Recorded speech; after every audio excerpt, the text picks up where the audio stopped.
PMCs would tell you there are 7 continents, and you're absolutely right. They're just there to reinforce Western chauvinism. That's what they're learning. Even former doctors like Mr. West.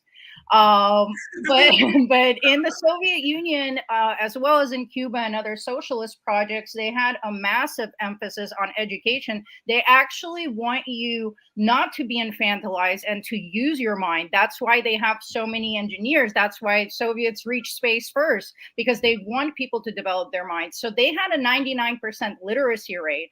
And today we have 21% of functionally illiterate adults in the United States. For a contrast, by the end of first grade in Soviet Union, we were doing algebra. I literally still have the book that I can show you. Yeah, we were already getting into basics of addition and subtraction with variables and solving for the variable. And that's what I've said many times on your show, is that it makes me so sad that Americans will never know their potential, because the education system here isn't trying to bring out your potential. It's actually trying to stupefy you. The methods of education are very irrational. The way that they explain things, and I'm a teacher in America, so I'm speaking with authority, it just doesn't make sense, and it's designed to make you fail. It's designed to make you feel like you're not getting it. Because imagine if everyone in America had a good education and had a college degree. What would they do with them? Who's going to work at McDonald's? What are the most abundant jobs available in America? You drive around this country, which I've done. You see Walmart, you see Home Depot, you see Subway, you see the same big chains, and they don't need you to be college educated to work in those. So by design, deliberately, they don't need educated consumers and workers. They want you distracted. They want you on Netflix ordering Uber Eats and to never question these kind of headlines. Meanwhile, in international news, they actually teach you history. So when you hear bullshit, it's obvious bullshit. They know when ISIS formed. There were news clips even on American TV talking about how the Israeli agency addresses itself as ISIS. That's how they sign their letters. There's clips from the 70s showing this. So there is evidence for all of this, because obviously, if you only look at international sources, Americans are going to tell you, "Oh, you're foreign interference, you're Russian propaganda." You can confirm most of these things if you do your own research, even from Western sources. It's all an open secret. People just don't have the time to look it up. And this is real random, but this conversation reminds me of the conversation I was having with one of my boys in the care party about China and their education. And I don't know if you guys remember when we was real small and people used to have those conversations. Oh, people in China got to go to school 7 days a week, and blah, blah. I understand now, because when you look back at the opioid crisis that was going on, they was losing lives. You know what I'm saying? Like, you have to force your proletarian. Sometimes you have to force your proletarian to be better. Now look where they're at. They're millennials. Just the millennials, not the boomers, not Gen Z. They're millennials own their houses. They have businesses. They are in a way better predicament than us. And this is, you know what I'm saying, this is from the education that they was given that was stripped away from us, taken and never even given the side of light to Americans. But yeah, this is why you guys are dumb, because we look at education as slavery. We look at education as something that you have to do and not something that you need, you know, and they make it a chore. That's why people. Yeah, and we're not even talking about institutional education. We talking about gaining wisdom, learning history, facts, critical thinking. Why when people talk about the literacy rate, why don't people talk about media literacy? Because if we add media literacy to that, you know how many Americans would be fucking illiterate? People watch these news channels and they believe what they hear. Even people who think they're critical of the news, how many people repeat bullshit about China and North Korea? They're like, "Oh man, I seen through the COVID narrative. I'm a critical thinker. I don't believe Dr. Fauci," but they believe every negative thing said about Cuba. They believe every negative thing said about Venezuela. They don't even question the narratives that you hear questioned on RBN. For example, like Didi said earlier, you never hear people in the PMC class question the narrative on North Korea. Like I have openly done. I provided receipts. I had people fact check me, and I had people reach out to me after my North Korea statements. Like, damn, Nick, I didn't know that, bro. They they're like, bro, they fact checked me like, I'm gonna prove this nigga wrong. That was my favorite segment to do now, just because the feedback I got from them. But you know is that no doctors are doing those segments. You know is that no one in the professional managerial class is comfortable enough touching the North Korea issue. There's a line they won't cross. This is what I'm talking about. This is my grand vision for the United States left, which is considered a joke to the rest of the world.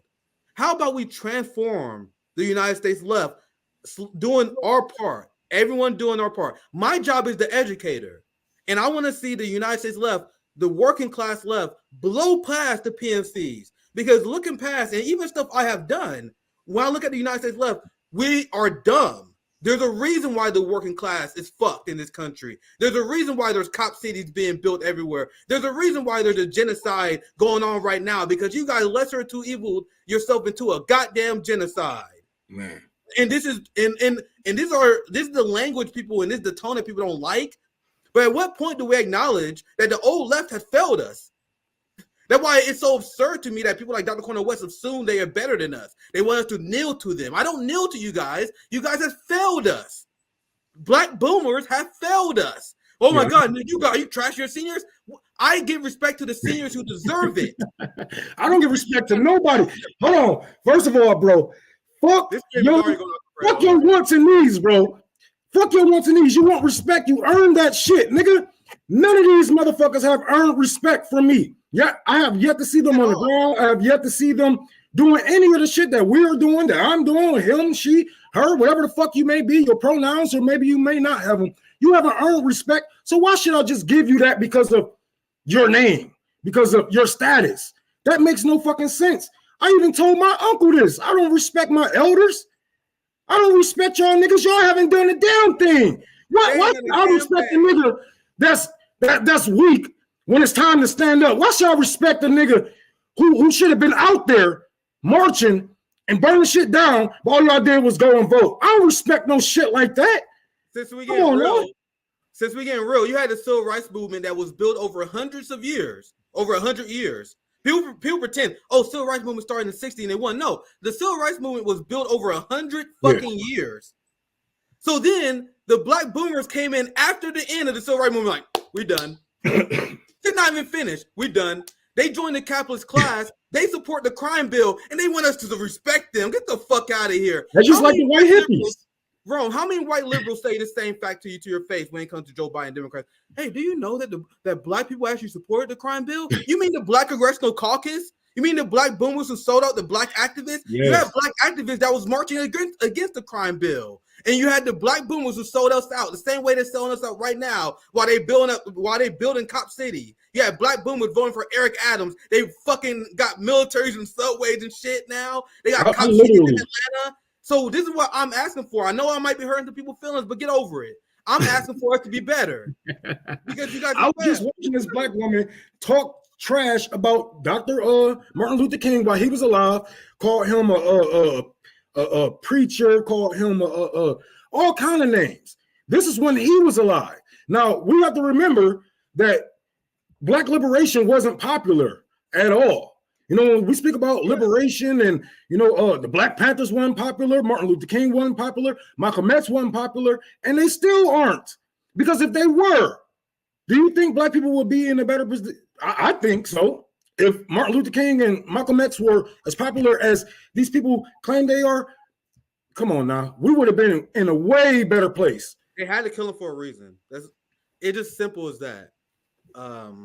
But anyway, my first Substack article was about this. I am very vocal about this. My father failed me. I am very critical because you had the generation that rode the wave. Once again, it took 100 years of organizing to pull out the civil rights movement. They rode the wave of that.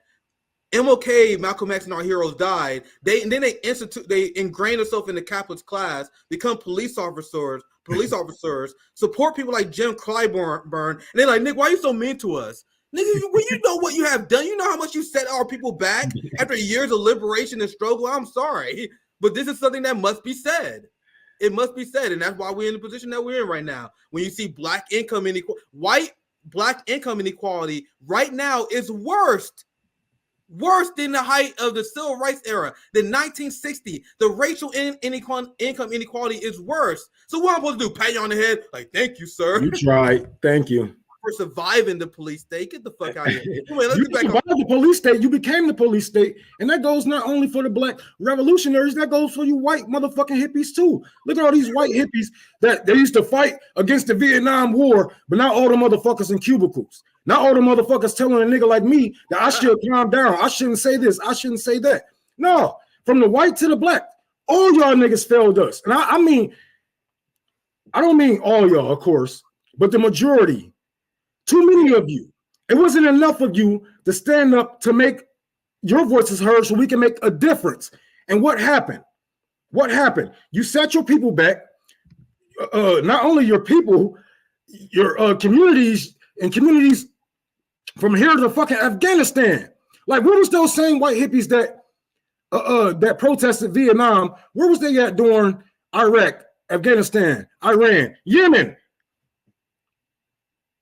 Nowhere. Nowhere to be fucking found. Once again, the good news though, I end this little mini segment completely unplanned because you guys don't hear it wrong. So I'm like, fuck this outline. You know what I mean? But I end on the positive though, because I when you look at the polling, you know who leading the charge on socialism? You have the right who paint this picture that socialism is pink-haired white college kids. But when you look at the polling, the highest percentage of people who have anti-capitalist views are young Black Americans. So after seeing our older generation sell us out to the capitalist class and the police state, we are now healing. Once again, I wrote a Substack about it, and I can write a book about it, and I am not ruling it out, my friends. Maybe in like 10 years or so, writing about how the generation, the Black boomer generation, set us back so much, so fucking much. Anyway, Rome, I'll give you last thoughts. On that. Man, before we get back on topic. All I want to say is this, you guys. It's gonna be some dark days ahead of us. Like, you guys, we have it good because we are in the middle of the empire. Yes, true, but all empires come to an end, and this is the sign of a collapsing empire. The 800 military bases, the bombing anywhere you want, going against any fucking country you want. And remember, we have to remember, we are not the big dog on the yard anymore. We are not the big dog, no matter how you feel, no matter how protected you feel, no matter what the fuck you say, it is not the truth.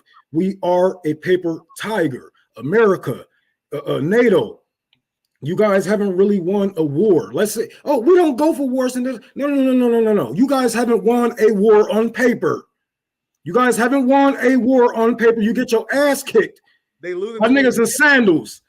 You got $1 million fucking tank, $10 million tank, and you get your ass killed by a nigga in sandals with an RPG. But look, I'm gonna tell you this: China just warned us. If anything happens to Russia, we're gonna jump in. Yeah. Do you guys do honestly? In your hearts, I know. Look past all that patriotic bullshit. Oh, I'm proud to be American bullshit. Do you honestly think that we can take on China with 1 billion people? Let's say if they just did the Soviet Union shit and said everybody is in the fucking military. Now, go ahead. We overran. Oh, you know how many soldiers about to quit? And I did a hotspot about this, Rome. I'll pass it to you because I just want to make this point quick. I did a hotspot. You know how many, they have a record amount of European soldiers quitting because they worried about war with Russia. You realize that the United States military, it made up of young people who just want to pay their student loans. Who don't want to go on student loan debt? That's what you say. They want to go to college for free. That's why they're in the military. They don't have any sort of patriotic pride. They don't have any overall threat to their nation the same way it would be an existential threat the way NATO encroaching on Russia, the same way China will be fighting against a state that got bases surrounding them. You have a country that got shit, bro. Ask the kid. The kids are in uniform overseas on duty. Getting asked, why did you join the military? Why did you join the army? I got lied to. I don't know. I don't know why I'm here. I don't know what I'm doing here. These children, like, even if they went over there, they're still smarter than what we believe, and they do not want to die for some bullshit. You know what I'm saying? Have you guys seen pictures of United States soldiers?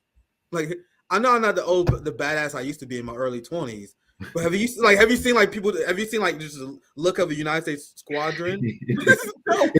Like fucking, it literally just imagine a college campus. That's what it looked like. Just people want to go to college. We don't produce warriors anymore. Why do you think we don't win wars? We don't produce warriors. We produce psychopaths and war criminals, but not warriors. We are going to lose. And if we actually have a war with China and Russia, you know how many people are going to quit? Because they're in a military just so they don't get in debt going to college. They're in there just for college. You guys see the flaw in building a society this way? This is why you never have efficient military when you force people to join the military in order to go to school. Meanwhile, in Russia and China, they can go to school for free. Nigga, they fight for the country. Who's going to be more motivated? Go ahead, Zoya. I know you want to chime in. Yeah, I mean, the average age of an empire is 250 years, and we're at 248. And NATO's supposed to be a defensive alliance, but they actually bombed Yugoslavia, which was illegal. Yeah. That wasn't a defensive measure at all. I'm just trying to cover everything Rome mentioned. Take your time. I'm going to keep this around 90 minutes. I'm going to go 30 minutes over, but we keep it around 90 minutes. So for free, take your time, Zoya. Yeah, it's really quick. I also dropped you a link in the chat because another reason that Americans maybe don't understand, because this history has literally been buried, is there's a reason you ended up with Malcolm X. This is a list of thriving, successful Black communities that were completely independent, that had their own economies, they weren't bothering anybody. And, basically Ku Klux Klan and what predated the Ku Klux Klan came into these towns, murdered everybody over some false accusations. And then these towns were covered over with lakes. So this history doesn't exist. If you drive around America, you won't see any remnants of this. Yeah, exactly. And Zoya, just quickly, I'll let you continue. This is something that people don't talk about. I mean, you know how there were this critical race theory, cultural war meltdown. Like, you guys complain about critical race theory. They don't even teach the real fucking history. They like, yo, we into slavery and then there was the civil rights era. You guys completely whitewashed the era of white domestic terrorism against African Americans that killed untold thousands and thousands. I say untold because the death count we don't even really know. Between lynchings that was coordinated with policing. Why don't you guys learn this? You got Ron DeSantis and white kids complaining about critical race theory. You guys don't even learn what the fuck happened. And after you guys got rid of slavery, you think white people like, we good now. Hey, okay. They love us. Okay now. No, we went through an era of white domestic terrorism, the likes we never seen before. And I don't got. I'm definitely understood. I know some people probably mad. I'm definitely understood to death because it's insane amount of lynchings and the way they killed us was brutal. Anyway, sorry, Zoe, I'll pass it back to you. I said I would be brief. Zoe, anything else you want to add to this? Even Central Park used to be Seneca Village, and a community of freed Black slaves, and it was actually integrated. There were other, Irish people and other people, but it was mainly a Black community. That's what Central Park is. Central Park was just created over this history so that nobody knows it exists. But you know who learns about this history? People who grew up in the Soviet Union. Yes. Yes. This is you have to know your enemy. And look at this. And I had a viral tweet. It was one of my most liked tweets ever. Where I said, "White women tears are responsible for countless deaths of Black men." And this is just another example. I'm reading through this now, filling in gaps in my knowledge. And I'm looking here. This is a story of two quote unquote rapists that was convicted and they obviously was executed. And this is how they executed their mass terror campaign on Black men. They lied on their names. They had white women that would falsely accuse them. And just like you said earlier in your intro, Zoya, they had all these false accusations they used in order to justify these slaughters. And I covered this in my abolition article back when I used to write Substacks. I need to get back to that one day. Back when I used to write, remember that? I talked about how, and this is something else we got in history, how you guys think they got away with lynching? You think you can get away with lynching without databases? The way they was able to be pinpoint, precise, go after targets, assassinate people that they wanted to assassinate, and get away with it. You think you can do that independently? Think for a second. You need a man on the inside, aka the police. You have police sheriffs on the highest level that was working with the Klan and working with them in order to help accomplish lynchings. You got, and people complain about critical race theory. You guys don't know a fucking 1,000th of it. I remember I made a tweet about the fire department. I was like, yeah, fuck the fire department too. Everybody's like, what? Oh my God. Oh, what the fuck? It's like, y'all act like y'all haven't seen these pictures of them spraying our people with these fucking fire hoses out there with the police, helping these police, helping the dogs bite our people up. Not only that, but there are countless of neighborhoods that went down in flames because a black fucking person stayed there. That is American history. That is firefighter history. That is American history. And I say fuck the police just like I say fuck the fire department. All the motherfuckers, we need to, all that shit need to be reformed and co-opted for the people, because the truth of these organizations will have you like, what the fuck? And yes, the fire department is still racist to this motherfucking day. They're still racist in these fire departments. I know people always say, well, they come out and they put out fires and blah, blah. Well, go ahead and go ask that one that one firefighter that's in their fucking department. Go ask them how he's treated. It's countless of stories. Look it up. Look up any of it. Say black firefighter. Look it up. I bet you some racist shit pop up. I bet you.